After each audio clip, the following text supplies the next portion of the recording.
What is up, guys? Welcome to your I think it's your eighth at least. Who's counting? Welcome to your eighth JavaScript tutorial. And in this tutorial, I'm adjusting right now.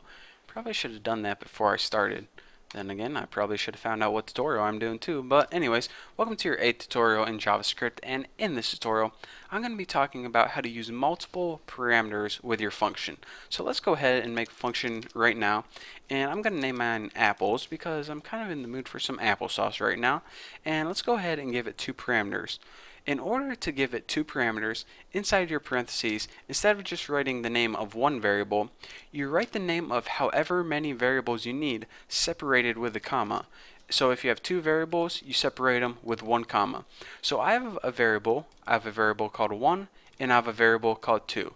Now inside the body of my function, let's go ahead and use both of those variables. Document write, we'll just go ahead and write something like 1 is better than, and actually need some spaces, is better than add 2. So now you can see that this is where I taught you guys how to add strings to variables. This is one instance where it would come in handy.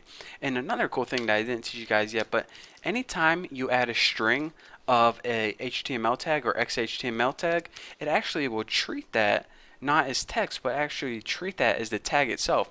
So whenever it comes across this right here, it's actually going to break, aka move you to the next line. So that's a neat little trick that you guys might want to remember. So anyways, we have a function called apples. So now let's go ahead and actually call or use this function. And in order to call a function, you just go ahead and type the function name anywhere in your program, and then you write what other information that it needs. So this function, we already know it needs two pieces of information. So let's give it two pieces of information.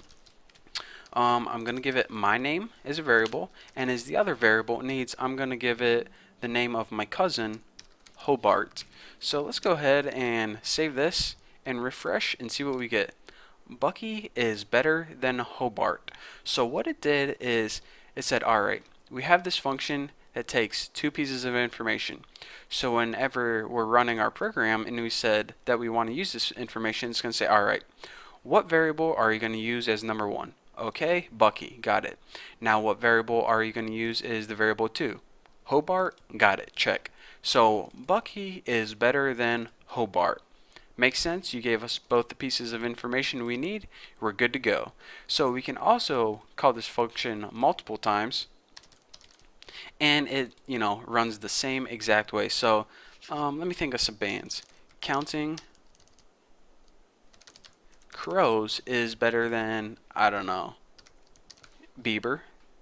And let's go ahead and write like a strawberry is better than coconut. By the way, guys, nice little piece of information. I absolutely hate coconuts. I can't stand the smell of it. I can't stand the sight of it. I can't even wash my hair with coconut shampoo. It makes me gag. So if I ever see you, walking down the street and you have coconuts, then don't be discouraged that I don't talk to you. It's not you, it's the coconuts.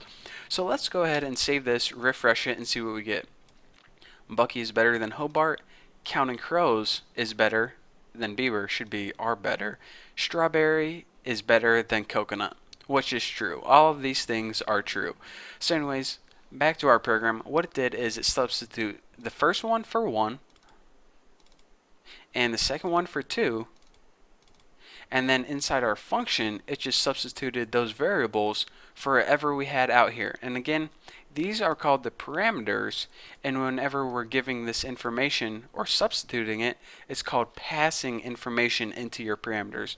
So again, if you're watching these tutorials because you were taking a JavaScript class at school and you couldn't understand your teacher, that's the questions that they're going to ask on the test, and that's the information that you need to know. Parameters, passing it in. So there you go.